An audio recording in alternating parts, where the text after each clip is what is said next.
You want me to go live? I want to go out of this. Hit go live or no? It's once Restream connects, then you can go Oh, live. got you. Yeah, Okay. because you can't go out. Like, see, Yep. look, now you can. Now I can go live. Now you can go live. You might want to change that too if you What want. do you mean? Um, Check, check, check. I'll get on this. It's all right. Hey guys, thanks for tuning in. I am doing my first kind of AMA. I've been getting a lot of messages on Instagram and Twitter and whatnot. People asking about real estate and kind of what's going on in the market, as well as things within the Fed. What's up, Toshicon? Even people are asking me if they can get seats at Toshicon, right? So this is literally it's an AMA. You guys can ask me anything about anything. I know. What's what's up, Aunt Jenny? How's it going? Again, guys, this is an AMA, right? So you can ask. This AMA stands for Ask Me Anything. I've even got a couple questions that came through on Instagram that I'm going to answer as soon as Maya sends them over to me. So this is going to be about a 15 to 20 minutes. People were asking about real estate and also kind of what's happening in the market. The Jerome Powell spoke yesterday and said that it looks like they're not going to raise or not going to lower rates immediately. Looked like the markets were favorable with that answer. Of course, real estate markets not so much, right? We were thinking that interest rates were going to drop a little bit, and unfortunately, they haven't. Man, and Jenny, can you guys hear me out there?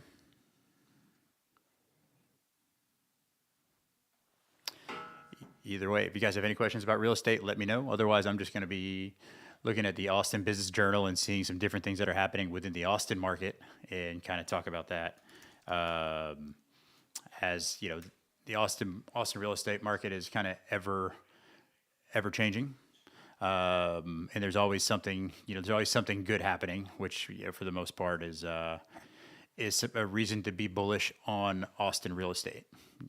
I was talking to somebody yesterday, had an interesting point though, right? At what point are Elon Musk and Trump going to be on the outs, right? It's just like, you just feel like it's probably going to come at some point, with, the butting of heads and then really rewarding, Sam Altman and the OpenAI team and whatnot. That's probably got a chap Elon Musk just a little bit.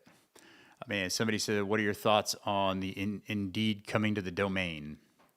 Man, I think obviously, Indeed already has a headquarters downtown, and then you have the domain, which is the second most dense area for jobs in Austin. Is that domain kind of corridor. And for those that don't know it, the domain is actually 1/8 of a larger overlay called the North Burnett Gateway, right? So the North Burnett Gateway is going to be rezoned to have to be Austin's uptown at some point. You're going to have 35-story plus buildings. You already have Q2 up there, and so you have Apple up off of Palmer Lane. In the northeast corridor, you have Samsung. So yeah, I think that's going to be positive. Obviously, jobs is one thing that's needed to get a positive migration of people, and that's one thing that Austin's doing right now is continuing to add jobs. Last year, Austin added, I think it was right around 40,000 jobs and about 70,000 people. That's 70,000 plus people, right? So for a municipality to be successful, one of the things you need more people. You need more people tomorrow, or you need more people today than you had last year or yesterday, and the reason for that is you want that growth, right? The residential and commercial real estate market are large drivers of growth, but also wealth, right? And so, Jonathan just asked, are there Austin real estate groups that you recommend for networking? Yeah, absolutely, man. I think there's a couple on Facebook, not to kind of boomer out on Facebook, but there's a couple like different like investment groups. Unfortunately, though, sometimes those groups are kind of more designed around trying to sell you something, not necessarily teach you something. I'm actually starting a monthly investor class at 12 Rivers. So if anybody would be interested in attending that, you're more than welcome to. Not so much about trying to sell you real estate, but more about trying to teach you real estate and kind of understand real estate principles. Let's see, Ileana said, how is the rise of remote work changing urban real estate trends? Man, remote work. I have a hate relationship with remote work. Personally, as I have employees as well as we have right at 40 real estate agents at 12 Rivers, and we have, I think. Sometimes for me, remote work, a lot of times kind of you lose that ability to kind of collab and kind of ideate. And so, what remote work has done to the downtown real estate market is it destroyed it. Oh, not it's destroyed it, but there's not as much of a need for people to live close to, to their employment. So, as far as what remote work has done to the urban real estate trends, it's definitely lowered rental rates, right? So you're seeing a lot of these condo towers going up. Those were all designed and planned 5 years ago, let's say pre-pandemic, to even a couple of years into the pandemic. So as those were being built, there was a huge, a lot of people wanted to live downtown at that point because they wanted to be closer. I think that my prediction is that you'll start to see people going away from remote work, or at least you'll start to see jobs going away from it. Obviously, employees they want to maintain remote work. A economist that I know, he had thrown out a stat that said 60% of remote workers have a second full time job, which means that you've then got you've got folks that are able to work two jobs, sometimes in the same field, which is, certainly not great. Guys, if you're tuning in again, my name is Paul Smith. I'm doing an AMA. Literally, you can ask me anything about real estate. I can even touch base on overall kind of macroeconomics. I'm going to try to stay away from politics as much as possible. Also, man, I don't know if you guys saw the news about that plane last night that went down in D.C. Man, that is so sad. That's brutal. I couldn't even imagine. So my heart's out to everybody all the families and everybody that was on that plane. Is really sad. But yeah, so this is something we're going to be doing weekly. Really, just kind of an AMA. If you guys want to learn more about real estate, also, if there's interested in real estate groups and whatnot, please feel free to hit me up in my DMs. I will be doing a kind of just like a monthly real estate investor conversation. It's not, we'll start out at 101 stuff, but really start to get into kind of more graduate level real estate. A little bit about some things that I'm working on right now. We have assembled a block and a half on East Cesar Chavez, so we'll be doing 150,000 square foot multifamily. Also got 22 warehouse lots in Driftwood that will be doing flex space. So it's like an office warehouse flex space. That is probably one of the hottest markets right now, is that industrial space. So not only do I have, I guess at this point, 15 plus years in working with residential investors and doing my own investing, but also understanding how commercial real estate works, understanding loans, leases, everything else. So if you guys have any questions, obviously I'm not an attorney, I'm not a CPA, but I'm happy to answer any questions for you. Let me go into my DMs. I know Denise had sent one that was pretty. Oh, you can't do it.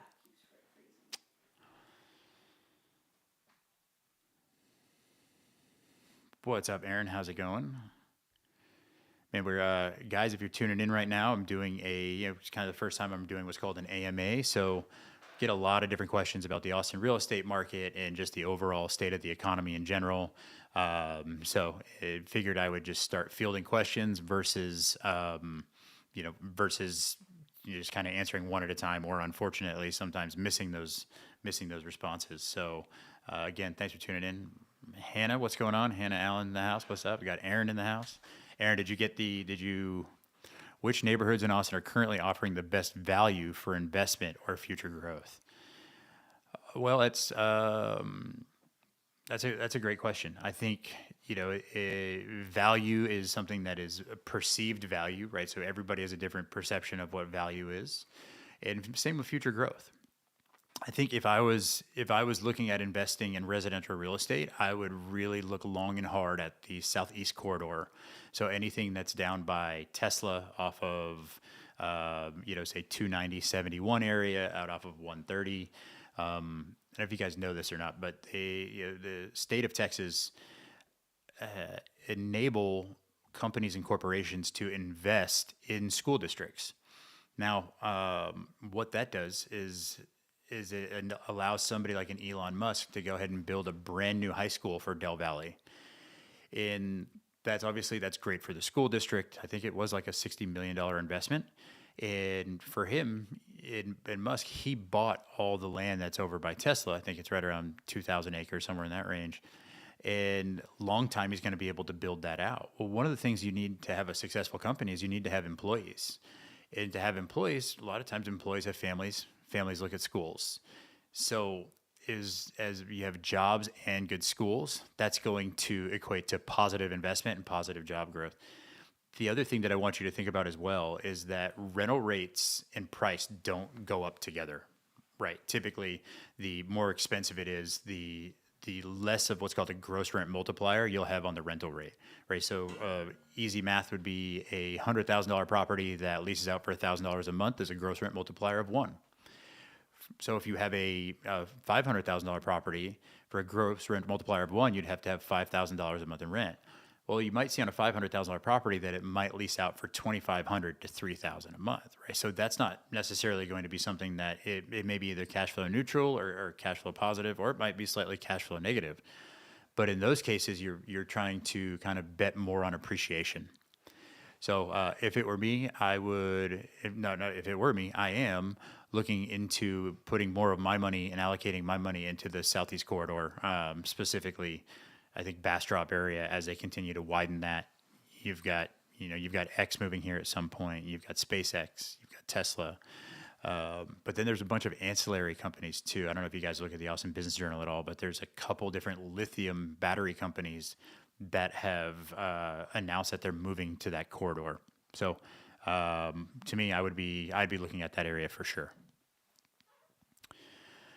Guys, again, thanks for tuning in. What value do you think a realtor can bring to builders beyond just selling their projects? That's a great question. And to me, I kind of lump different builders in, right? So if you have a builder like a D.R. Horton or a Lennar, somebody that's kind of a little bit big. Man, we got Crime by Design in the house. What's up, Crime? Thanks for tuning in, man. Ray, what's up? What value do you think a realtor can bring to builders beyond just selling their projects? Well, typically for me, I've been working with builders and developers since 2005. And, we're looking at everything from, not just helping them market the property, but also doing lot designation, understanding the local zoning and ordinances. So understanding what can be built on that lot and then being able to help them maximize and determine what highest and best use is. Because once you figure out what highest and best use is, you decide ultimately at that point what can be paid, but then also what kind of profit you're going to have. So that's a huge part, is really not just saying, look, as an agent, as a seller for a builder, you can certainly buy and sell. A lot of times it's going to be a situation too where it's going to be longer to sell. Like if you're marketing it during time of pre-construction, that's going to be a much longer sale and a much longer sales cycle. So you can do a bunch of pre-marketing and whatnot, but really I think the real value is understanding, what the rules are to build specifically. Like I'm doing this in Austin. I know the rules about trees. I understand, the new Homes One initiative and how that's going to affect lot costs and what we can build, and ultimately what we can either rent for or what we can exit for. That's a great question though.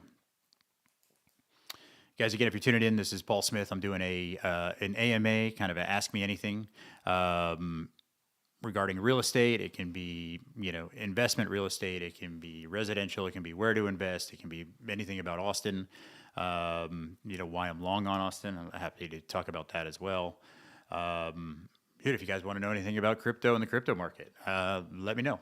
I also have a a weekly live stream podcast where we talk about real estate and crypto. So happy to answer any questions. But I, even kind of gave myself a question on the Austin market and why I'm long on it and why I'm continuing to invest. The Austin market currently has a GDP of about $200 billion. And over the next 10 years, we have another $250 billion pledged to the Austin market. So if you think about that, that means that the Austin MSA will be going from a $200 billion MSA to a $450 billion MSA.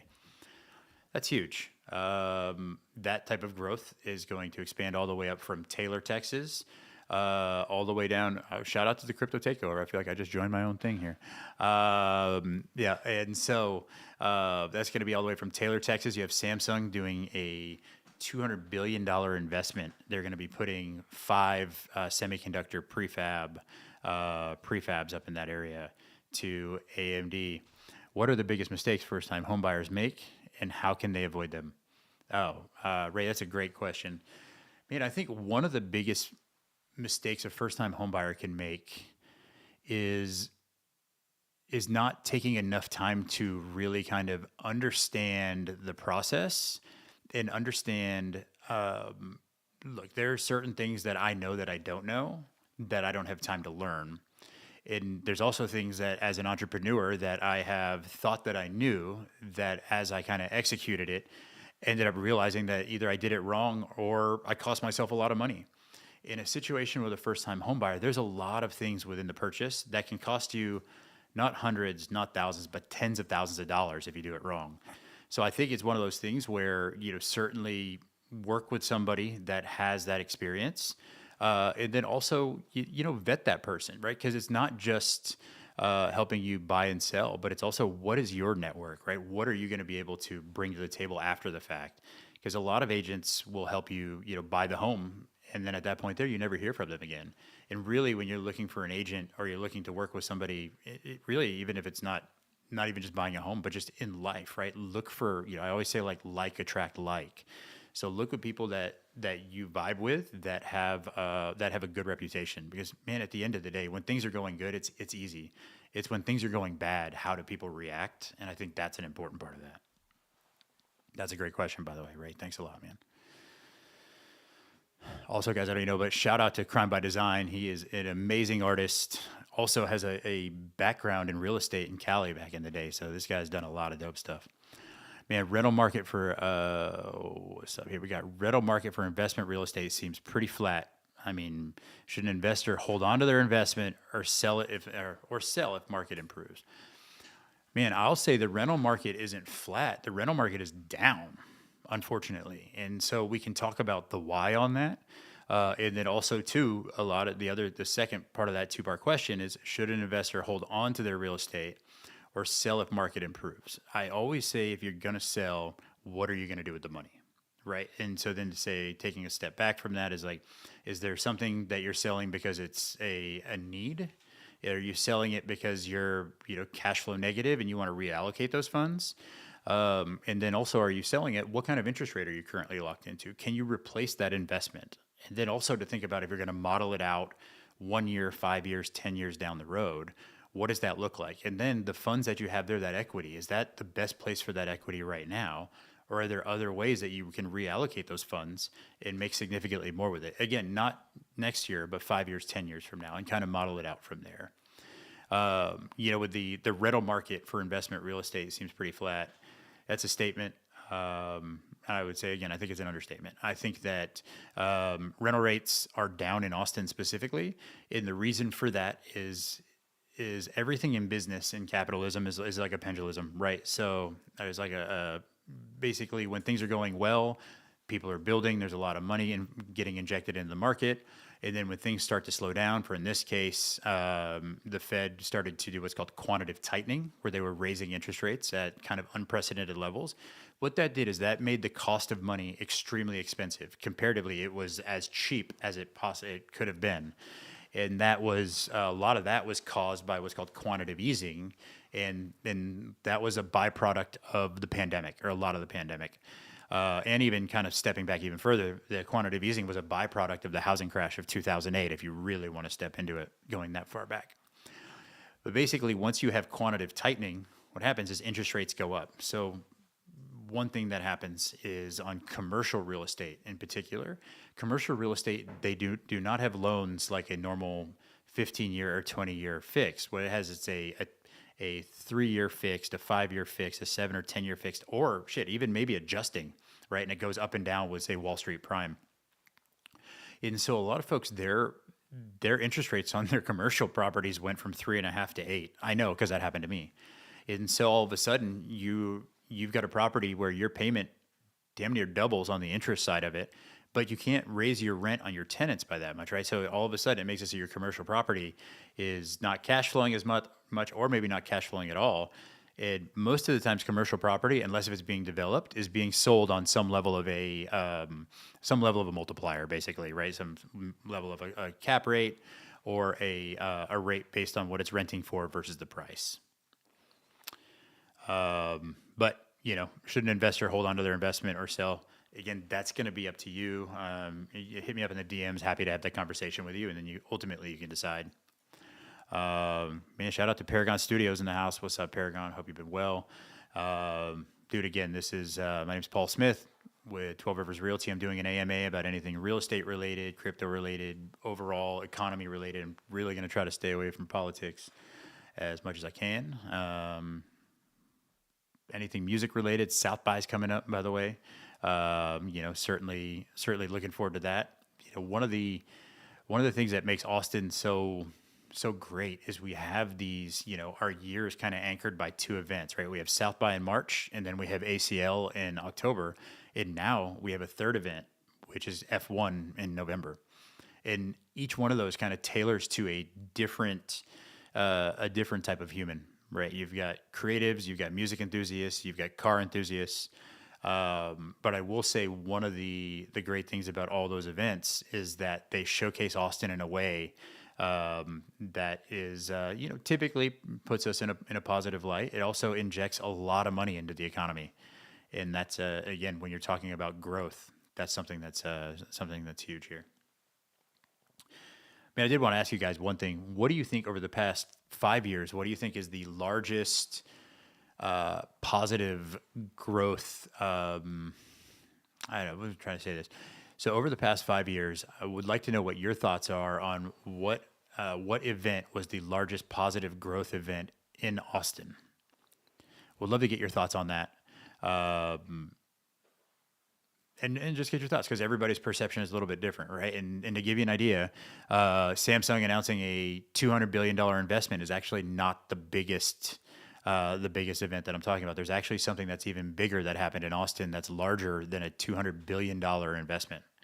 So, would love to get your thoughts on that. Guys, again, this is Paul Smith with 12 Rivers Realty. I'm doing an AMA. It stands for Ask Me Anything. And again, we can talk about real estate. We can talk about crypto. We can talk about anything you want in the market. Different investment strategies. If you're thinking about buying a home, first-time home buyer, what's your perception on lenders right now, right? How are you in the market to buy? Again, this isn't necessarily a pitch. This is just informational.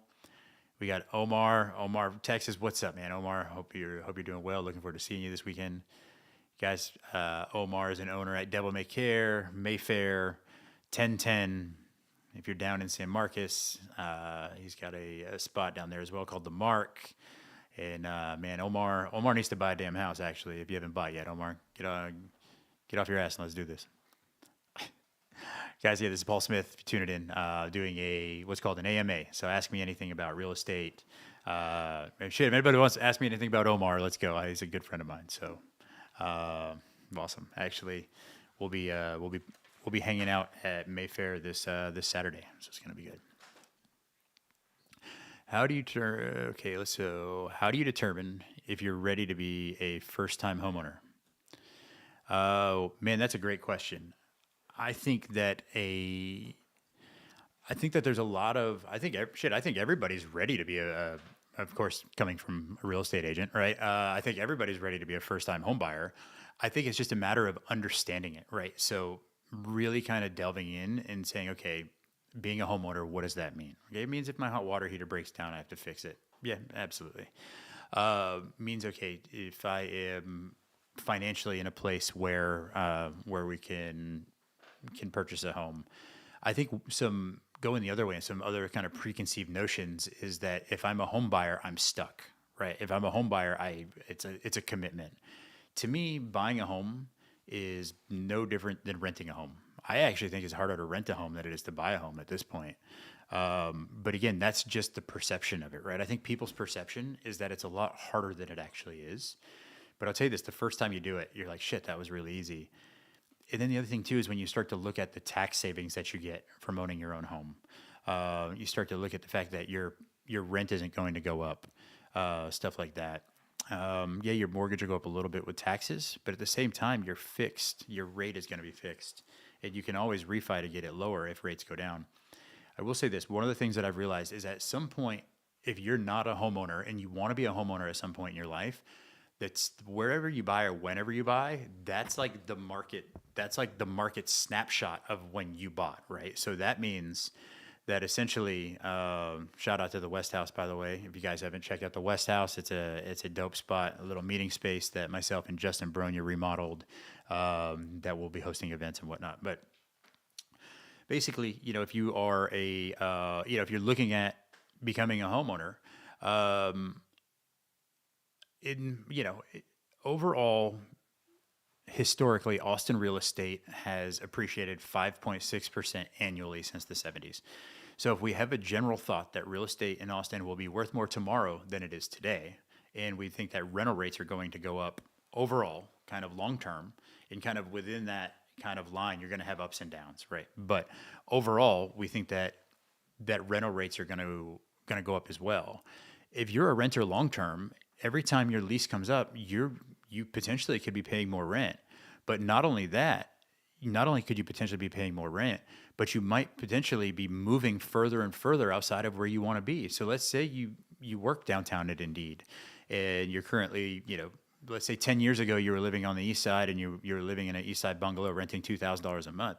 Dude, that bungalow now is $4,000 a month, right? So if your salary didn't double in that 10 years, now all of a sudden your rent is a disproportionate amount to your salary based on where you're going to be living. Or now to get that $2,000 a month, you might be up by Dessaw, you might be up north, you might be down south. So you're going to be living further away from the job. Having said that, 10 years ago, if you bought real estate in that same area, your mortgage payment would be about the same, right? $2,000 a month. But if we're looking at what your taxes would have done, your actual mortgage your mortgage with taxes and insurance may only be $2,500 versus your rent in that same area would be $4,000. And that's because what you did is when you bought at that time frame, you've locked in, you've almost kind of frozen in your value at that price, at least for the mortgage piece of it, right? The mortgage piece of your payment, which, by the way, those that don't know, payments consist of four things, right? It's called PITI: property, insurance, taxes, and interest. That's backwards. It's all there, but yeah. Property, interest, taxes, and insurance, PITI. So as your payment's going to consist of that. And typically, if you get a 30-year fixed, the principal and interest, those things are fixed. So the things that can fluctuate, insurance and property taxes. And if you have your property taxes homestead, your property taxes can only go up 10% a year. Again, over time, though, rental rates have gone up drastically. Shit, I remember in 2000, we're entering in right now. If I was going to take a fractal of where we are in the Austin market now versus where I can think of where it was back in the day, I think the rental rates are probably most consistent with 2008 and 2009, where you had a situation where you had you basically had a bunch of overbuilding in 2005 to 2007. Market dropped out, and all of a sudden there wasn't as much building. But in that time frame, you had a bunch of people that were getting great rental rates. Well, then all of a sudden, once mortgages became harder to get, commercial loans became harder to get, not dissimilar to the way it is now. Basically, what you had was still an influx of people moving here. And then all of a sudden you've got a situation where rental rates went up exponentially. And if you look at rental rates from 2009 to 2010, the Austin market had a rental rate increase of 20%. So yeah, right now it's a great time to rent. But if in the next 2 years your rent goes up 20% and your income doesn't go up 20%, that's a disproportional amount of rent to income, or you're going to have to move further out. So to your point of how do you determine if you're ready to be a first time home buyer, first and foremost, let's just do some research and start to just educate yourself. But then the other aspect of it too is like you want to make sure that you can lock yourself in kind of with that time capsule, so to speak, of when you bought. Man, CB88, thanks for the question. It says, "Hey Paul, my wife and I are set on finding a home in Northwest Hills, Cat Mountain area, dope area.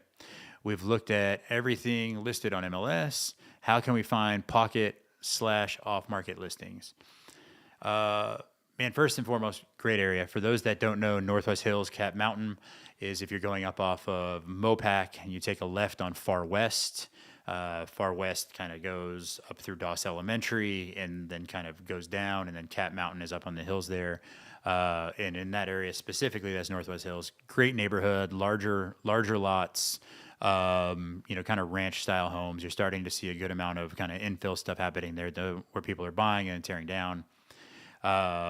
Great, amazing neighborhood. Wife and I are set on basically finding something in there, and what can they do to find something that's off market? Well, I think one of the things that you should do is really start to kind of engross yourself within the neighborhood, right? Is to say, are there different neighborhood communities, neighborhood groups? I guarantee you there are that you can immerse yourself in, or also work with somebody that has an understanding of the market, and also understanding of people that are in tune with folks within that neighborhood. A prime example, I live in Rollingwood, and there's a Rollingwood kind of called like the Rollingwood like gentlemen's WhatsApp group. There's about, I think, 100 guys on that WhatsApp group that are all owners. And so being tapped into 100 homeowners that are within Rollingwood, that's a great opportunity for me to find something off market at that point. So I would say, look for something kind of similar in that vein in Northwest Hills and Cat Mountain area. Great areas, by the way. Tons of great views. Guys, again, this is Paul Smith with 12 Rivers Realty, doing my first AMA. It stands for Ask Me Anything. What's up, Robert? Hope all's well. Guys, if anybody needs a badass driver, Robert is the man. Also, longtime friend from Treasure Island. So hope you've been well, man. Guys, we're doing an AMA. It stands for Ask Me Anything. If you have any questions about real estate, anything about the Austin market, and CB, if you want to, hit me on on DMs. I'm happy to help answer any questions further on that as well. But love the neighborhood. I feel like there's probably going to be some great opportunities between now and maybe the next 6 months. But after that, I do feel pretty long that the Austin market's probably going to start to spike up pretty quickly, or maybe not spike up, but the sentiment will be going the way it needs to go. So yeah, I appreciate that question, man. Again, guys, this is my name is Paul Smith with 12 Rivers Realty, doing an AMA, which stands for Ask Me Anything. So if you guys have any questions about real estate, if you have any questions about commercial real estate, if you're thinking about buying a home and just want to fire some questions out there, happy to answer those questions. Also, if there's any questions about business that you have, I've invested in several restaurants, got commercial real estate, got a production company, got a property management company, title company. So it would appear that I've fumbled through entrepreneurship enough to be somewhat decent at it. But, as learning through mistakes go, I've definitely made a bunch of them. Maybe we got the mortgage lady in the house. Shout out. Man, thanks for tuning in. This is, my name is Paul Smith, 12 Rivers Realty, doing an AMA. It stands for Ask Me Anything. If you guys have any questions, how did you get on the investment side of real estate? Dude, that's a great question, man. A lot of times people get in the investment side of real estate accidentally, right? They buy their first home and their life changes, right? Something happens where, maybe they need to buy a bigger home, or they get a job someplace else. And instead of selling it, they decide to rent it. And so that is one way to get into investment real estate. If there's something where you're thinking about investing, you can certainly, at that point there, if you're thinking about it, got Miss Realtor ATX in the house. Man, I'd love to do one of these with you at some point. This is an AMA. Ask Me Anything. Again, this is, how do you how did you get on the investment side of real estate? Me as an agent, I got on the investment side of real estate very, very early on. I started in real estate in 2005. I know I don't look that old, but I am. And yeah, so when I got into real estate, I was 25. I was working at a bar downtown called Treasure Island, home of the 25-cent wells, dollar triples. I know you can't even get anywhere close to that now. But surprise, surprise, the people that I was working with at that time and selling booze to, they weren't buying homes. Apparently, the people that paid 25 cents for wells also were renters. So I specifically I started going down to the Section 8 office, and I would and anybody that's in real estate, you know how crazy this actually is as I say it, but I would go down to the Section 8 office, and as people would come out with their vouchers, I would get a list of their names, and then I would go over to the Section 8 board, and I would call all these people that had real estate out there, those flyers. And unbeknownst to 25-year-old self, I was actually starting to work with investors, right? Because each one of those folks that had their property up there, those were investors, and a lot of them at that time were builders that were building their own stuff and leasing it out to Section 8. Because at the time, Section 8 was paying significantly more. And so, if anybody knows about the real estate landscape in 2005 to let's say 2010, the East Side was not the East Side as it is today. I remember the first property I sold was a triplex, and I had to take the burglar bars off of the walls. And I'm out there in August, and I've got my button down shirt, my khakis, just sweating bullets trying to pull burglar bars off so that way that we can get insurance. But that was the thing, right? It all happened by accident. I was just happened to. This was the path of least resistance for me to be able to make money. Was I knew that people had a need, and I filled the need. That was pretty much it. And then from there, I bought my first house in 2006. Bought my first investment property in like 2007. It was on it's 4901 Proc Lane. I bought it for $60,000. That's in 78721, which is at the time that was pretty east. How do I get started into real estate? So Chloe Way is that get started in real estate as a real estate agent or get started in real estate as a real estate investor?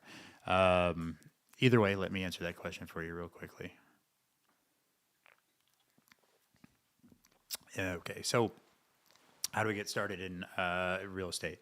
Well, if you want to be a real estate agent, what I would suggest is one, start taking the classes and start knocking them out. Understand that the things that you're going to learn in the classes, right, that's just to get your test. Really, your broker or your team leader is going to be who teaches you real estate. I would say if you are going to be interviewing brokers and you're going to be interviewing companies, certainly ask whoever you're going to be working with what their expectation is of you. If they don't have any expectations, I think that's a crazy red flag. If they have crazy expectations, could also be a red flag, right? So ultimately, again, I started this with kind of like attract like. So find people that you identify with and be like, all right, these are my people. And also make sure that they are conducting business in a way that is conducive for you, right? To make sure that they are doing real estate in a way that is, morally and ethically acceptable. And then from there, dude, just bust your ass. Like really getting into real estate, starting out is, in my mind, it's a 60 to 80 hour a week job. Guys, again, this is Paul Smith with 12 Rivers Realty doing an AMA, right? It's my first one I've done. So you can literally ask me anything about real estate, ask me about investment real estate. I've mentored hundreds of agents at this point, and let's say over the past 7 years, I've mentored probably 8 folks that have either been nominated for Newcomer of the Year, 2 of them that have won Newcomer of the Year. So it would appear that we're mildly decent at training as well. So if you have any questions, please let me know. Let me look over to Myra real quick. How are we doing over here? Good. Do we have any questions? Denise had asked me a question. I don't know what it was. It was something to the effect of like, how important is it to have a supportive wife in real estate? To which case I say it's extremely important to have a supportive spouse or partner in real estate, because it's you have to have, if you're going to get into real estate or anything in general, if you're going to get into any sort of relationship, you have to make sure that your goals are aligned, right? And if your goals are to and you're passionate about real estate, or you're passionate about creating a business, or passionate about something, if your significant other is also not passionate about that, and not going to support your time commitment to that, that can be really tough. So I'm grateful that that Denise asked that question, and I'm grateful that she was supportive to this career that I have. Guys, again, this is Paul Smith with 12 Rivers doing an AMA, so feel free to ask me anything. It can be real estate related. It can be real estate investment related. If you've heard anything about companies coming to Austin, if there's any, any questions you have, or maybe something that you heard about real estate, right? Or even if you're just pissed off at the world, happy to help shed some light on that. DJ Shredded Pete, what's good, man? Thanks for tuning in, dude. We're doing an AMA about real estate investing. If your hot water heater just broke down at your rental and should you pay your rent, hit me up. Happy to chat. Got a lot of experience with entrepreneurship, bars, restaurants. Trying to think of something else here that I got experience in. Really not much, honestly. I don't even know why I'm here. We got Ben there, sold that. Ooh, I like that new name, by the way. Love that. Ben Wolfolk, by the way, guys, go ahead and give him a follow if you want to watch, if you want to tune into funny real estate memes, quips, and if you just want to see somebody that genuinely likes to go fishing on every day of the week, that's Ben. And also a great guy, great realtor at 12 Rivers. Ever, what's good, man? Thanks for tuning in, dude. What you guys are watching right now is an AMA. It stands for Ask Me Anything. Can be real estate related. It can be what's it like working with Ben. It's amazing, by the way. I just want to let you guys know that. Can be about business. By the way, those that don't know, Ever is a awesome film producer. If anybody needs any video done, stuff like that. What's Denmark's real estate market looking like? Well, I'll tell you what. Denmark's real estate market, kind of based on Trump saying that he's going to buy Iceland. Pretty sure at this point, Denmark's real estate is. I honestly have no clue. So you said 60 to 80 hours weekly. What does it look like now?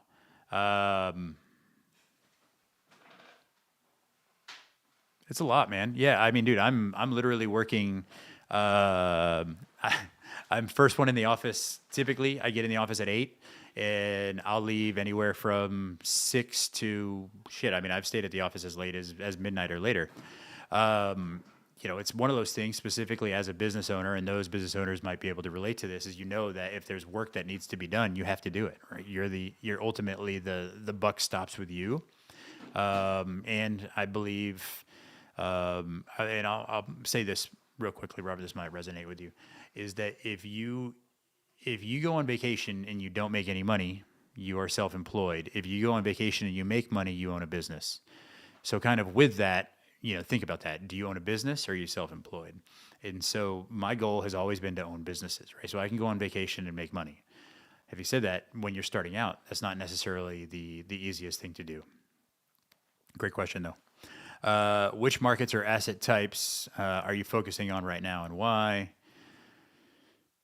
I saw you on another podcast this week, but how was that? Man, which markets or asset types are we focusing on right now, and why? Man, Jonathan, that's a great question, dude. I am really focusing on, personally, I'm getting ready to pour 3 slabs in the Driftwood Dripping Springs area. Basically I have 3 office warehouse flex spaces, right? So it's a 5,000 square foot warehouse with a 2,500 square foot mezzanine up, right? And so you divide that down the middle. So you have 3,750 square feet on each side. And the great thing about that is you're not working with tenants, you're working with businesses. And currently I think that's an underserved market where, you've got the ability to have a tenant that's taking care of the maintenance. I'm building it, so that's a different thing there. So it's new construction, shouldn't be maintenance, but they take care of maintenance, they take care of property taxes, and they take care of insurance. So all I need to do is take care of my payment, my PI, my principal and interest. And the nice thing too is since I am building it, I'm also adding value, right? So my all-in value is going to be somewhere in the realm of about 800 to 900,000 with an exit price of about 1.5 if I wanted to sell it, right? And the nice thing is that the turnaround time on this type of a product is only about 5-6 months versus a situation where if I'm building in Austin where it's going to take me about 12 months.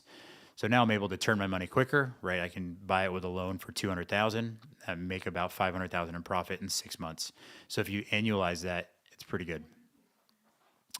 Saw you were on another podcast this week. How was that? Man, it was great. I was on Corsten's Corner with my homie Spencer.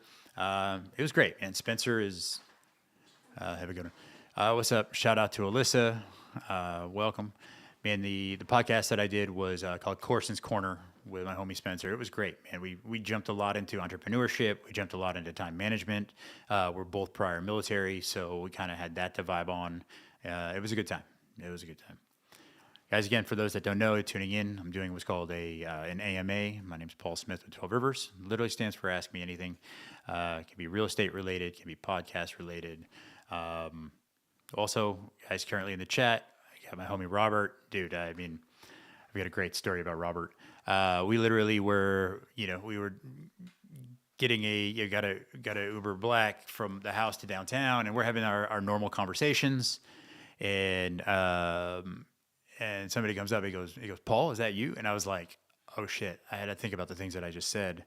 And come to find out, like, just randomly, we got linked up again. But I used to work with Robert at Treasure Island back in the day, pre-real estate.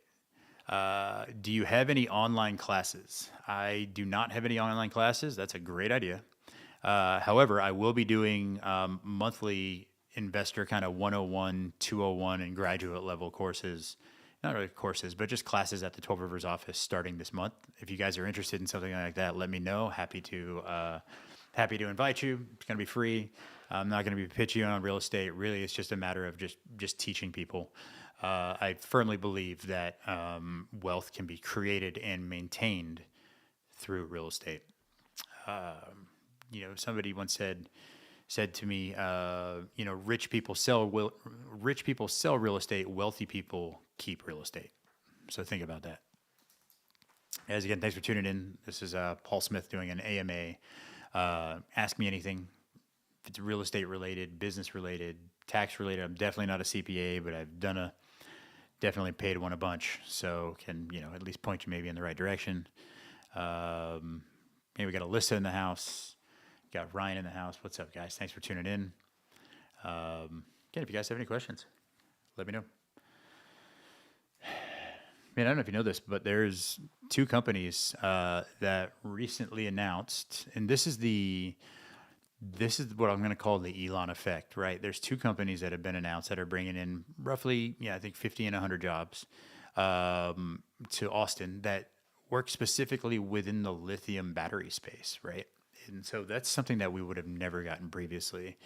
Some other kind of emerging opportunities, I think, in Austin is biotech, right? So currently Austin doesn't have a huge biotech space.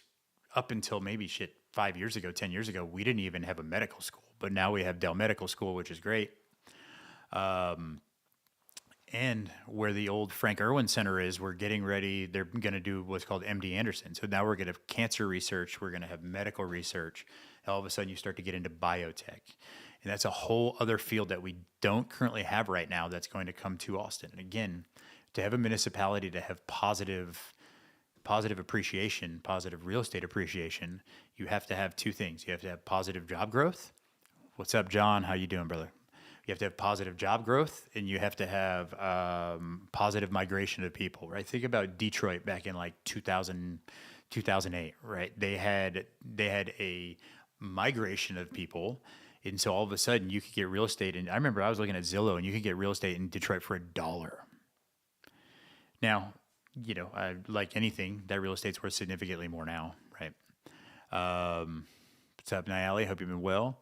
Your guest for the monthly meetings was ahead of the curve.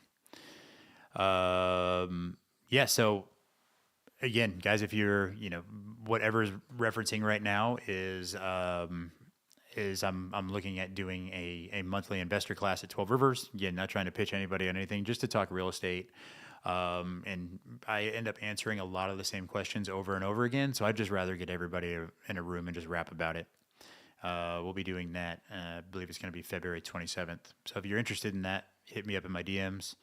Also, guys, my name's Paul Smith with 12 Rivers Realty doing an AMA. So ask me anything about real estate. Feel free. Guys, if you guys are familiar with Icon, a 3D printing company that prints homes, Nayeli is working with Icon out in Wimberley. And these homes are, I mean, it's like living in resorts. Basically, they're absolutely beautiful. Also, very timely. They're fireproof, windproof up to 250 miles per hour. And all in all, just beautiful, beautiful homes. Also, if anybody's looking to know more about Wimberley, feel free to follow and DM Nayeli, because I don't know anybody that knows more about the Texas Hill Country than her. I believe that's a fact. Guys, if you have any questions about real estate, please feel free to let me know. Again, this is Paul Smith with 12 Rivers, and we're just riffing out here, man. I read a stat recently that said that if the Austin real estate market prices were at 70% of the current median, we would free up 220,000 buyers, which is crazy. Man, Ever, shout out, bro. Have a good one. Thanks again, dude. Hope you've been well. Give the fam my love. 220,000 buyers would be freed up if we could deliver homes at 70% of the median value. So if you think about that, there's two ways that you can make homes more affordable. One, lower the price. Two, would be by lowering your interest rate. So I don't know if you guys know this, but for every point that your interest rate goes up, you can afford 14%, 12 to 14% less house. Subsequently, if it goes down, it's the same way, right? So I'll get to that question in a sec. So if rates come down, for example, if they go from 7% to 6%, that means that you can afford 12 to 14% more house, or now homes are a little bit more affordable, right? That's the same thing going the other way. And so home values from the peak of May and June of 2022, where was a median price of $555,000. Our current median price is in that about $450,000 range. So we're roughly down about 20% from the peak. Now understand that that doesn't mean that home prices are down 20%, right? Because everything's seasonal. So you'd want to look at May and June of 2022 compared to May and June of 2025. That's where you can see where it's at there, right? But if the interest rates were to drop, let's call it 2%, all of a sudden now homes in Austin have just become 25% more affordable. And at that point, what that does is that frees up hundreds of thousands of buyers. And so if you want to try to front run the market, try to front run that, because interest rates, they fluctuate over time. Going back to the time of Egypt, interest rates on average were 6%. I think right now you could certainly obtain a 6% rate. Having said that, that just kind of puts it in a little bit of perspective. And then kind of going on each side of that, in the 80s, you had interest rates all the way up to 18%. In a pandemic level, I saw people locking at 2.25%, right? So that's the gamut of where interest rates can go. And so the other thing too is a lot of times interest rates, they're not interest rates just for the sake of having interest rates. They're tied to what's called the 10-year treasury.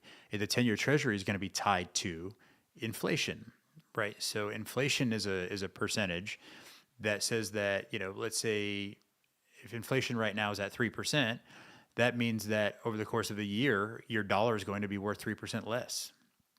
And so, to me, that would be something that would be kind of super inflationary at that point. What's your prediction for spring market? Man, I'm not just saying this because I'm in real estate, because everybody's going to be like, oh, he's in real estate. Of course, he's going to say it's good. I think it's going to be good, and here's why. Prior to the election, there was a lot of uncertainty, right? Is Trump going to win? Is Kamala going to win? Okay, whoever wins, even what the fuck does that mean, right? Does it mean that it's going to be good? Is it going to be bad? What's going to be better for business? What's going to be better for social, whatever? At the end of the day, uncertainty is something that paralyzes people. And so when we get rid of that uncertainty, now we know who's going to get elected. that kind of checks that box of like, okay, that uncertainty's gone. But up until that point, you had people that were kind of frozen there. So that was demand that was being pent up, right? So you've got a lot of pent up demand. And also, we're just talking about interest rates. You've got people that are still locked in at a lower interest rate, let's say a 2.25% up to 6% rate. They don't want to move because their rate is so darn good. It also, on top of that, rental rates are down roughly 20% this year because of the overbuilding over the past 2 years. So you have kind of like a void right now of an opportunity to buy.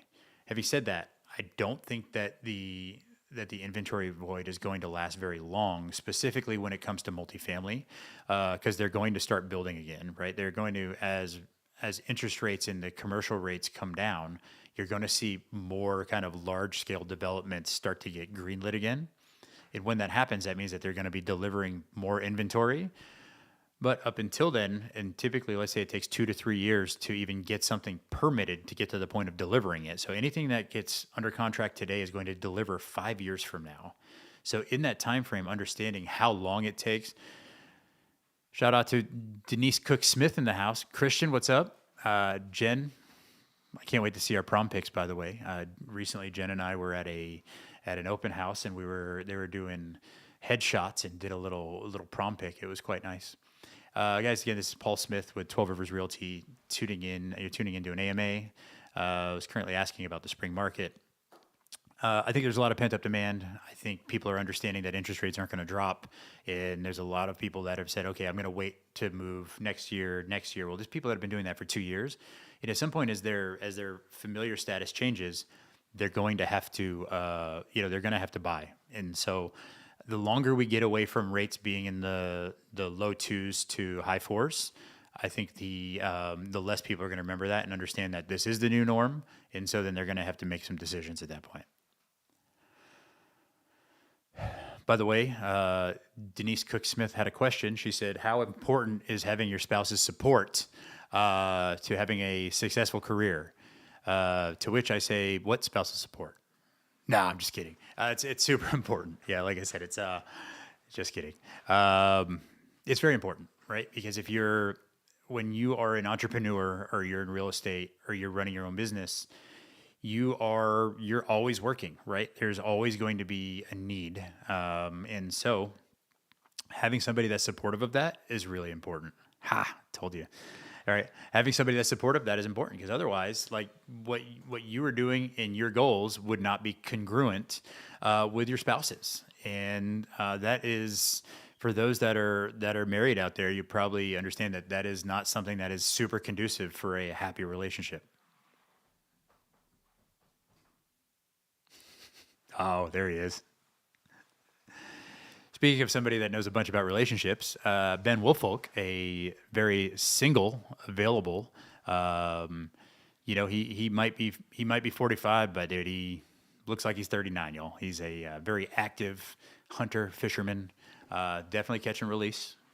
Talking about the fish, and so yeah, give Ben a follow. Guys, yeah, this is Paul Smith.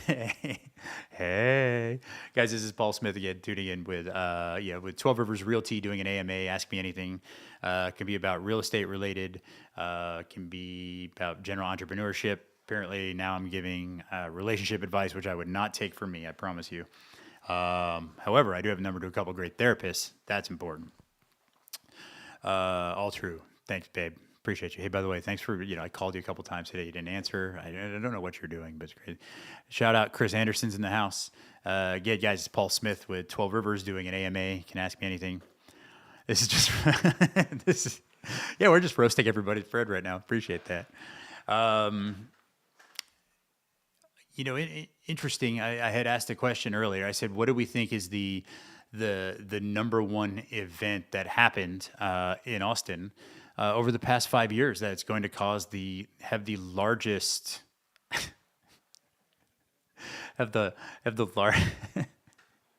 you guys are assholes.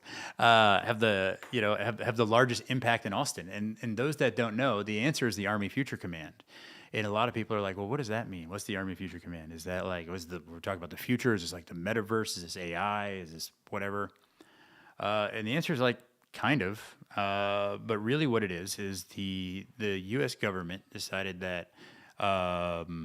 Apparently, I am very busy. By the way, look at this. Is just here by myself talking.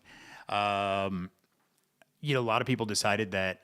Government decided like we're going to come up with different factions within the military, of which one is the Army Future Command. So basically it's headquartered in Austin. It's pretty big allocation, right? They're going to be turning over about $3 billion worth of government contracts out of Austin every year. So what does that mean? That means that there's a lot of companies that are going to want to have access to that money that are moving to Austin. I guarantee you that's got to be one of the main reasons why Elon looked at Texas, specifically Central Texas. One, because of the tech sector that's already here. Two, there's not another city in the world that has more Space Force. Shout out to Space Force. There's not a city in the world that has more college students within a 100-mile radius than Austin, Texas. That's a fact, by the way. Look it up. And so when you are starting a company, things that you want to have an educated populace. You want to have real estate that's affordable. Now, of course, Austin proper has become slightly too very unaffordable. Having said that, that's like unaffordable to what, right? So unaffordable to Old Austin, absolutely. Unaffordable to the Bay, LA, New York. We look super affordable compared to that, right? So affordable is perception. Perception is reality. So as you're thinking about that, what is affordable? Well, when Austin was a city that was really geared towards government and towards UT, typically government jobs are not very high paying jobs. Whereas we started to shift towards a very tech-based economy, where all of a sudden tech companies, they're working on different margins. They're going to be paying people a lot more. And so you started to see a complete wealth distribution jumping from California and New York, honestly, to Austin and to Texas in general, right? Texas because it's very pro-business. Austin because of the educated populace. And say up until the past 5 years, the real estate was pretty affordable. And the thing is, too, you have so much land in Central Texas that you can continue to grow and expand. And, economics 101, if you have 100 homes and 200 buyers, your price is going to go up. If you have 200 buyers and you can start to deliver product that meets that demand, your price is going to go up a little bit more proportionately. So yeah, I mean that's one of the reasons why I think that the Army Future Command is such a big thing for Austin. Is you have a large amount of money coming out of Austin, and it's in the form of government contracts, right? And the one thing that we can probably safely say is that we're probably not going to spend less on military, regardless, right? We like our freedoms, and we like to try to swing the biggest stick. Guys, it's Paul Smith with 12 Rivers doing an AMA. Stands for Ask Me Anything. If you guys have any questions, please let me know. Trying to think what else here I got to talk about. I like how I just made it look like I was shuffling papers off camera, but I am actually not doing that. Corey, man, thanks for tuning in.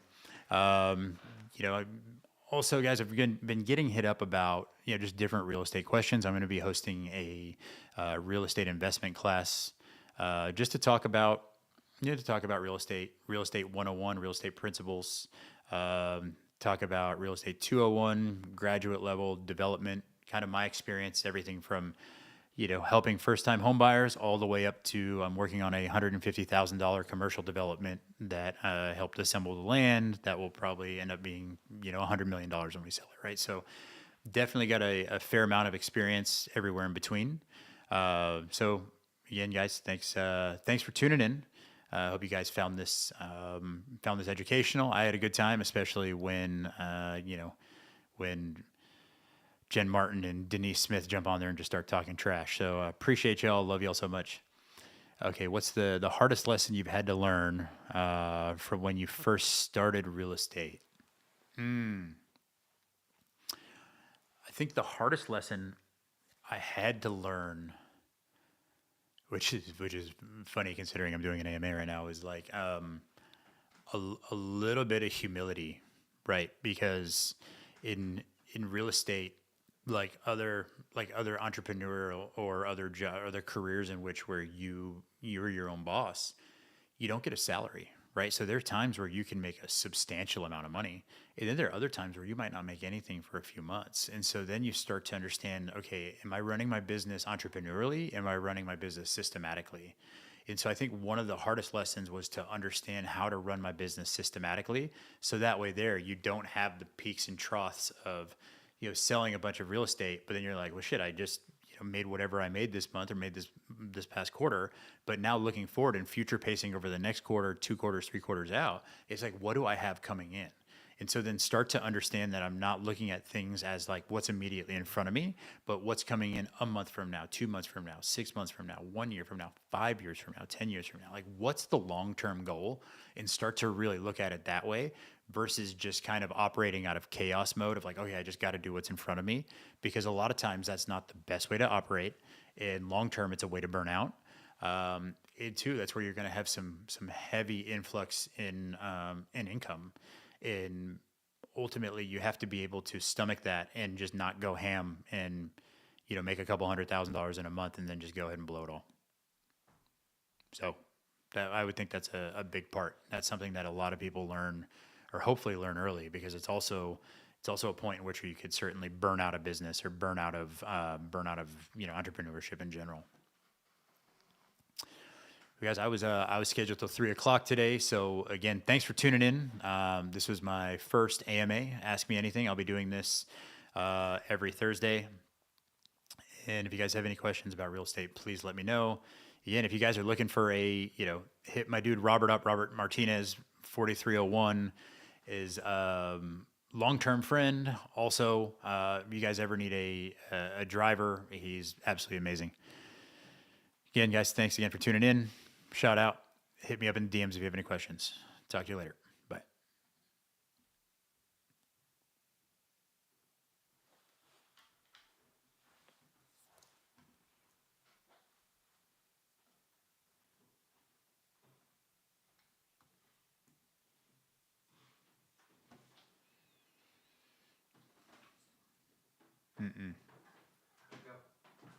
I think it went well. Yeah? I think so. Good. Paul, you're funny. I was trying to stay quiet. Why? You were talking about one of your friends, and you were like, "Get off your ass in my house." That was funny. Yeah. Solid advice. Right. Every scenario is specific, and in that scenario, move your house.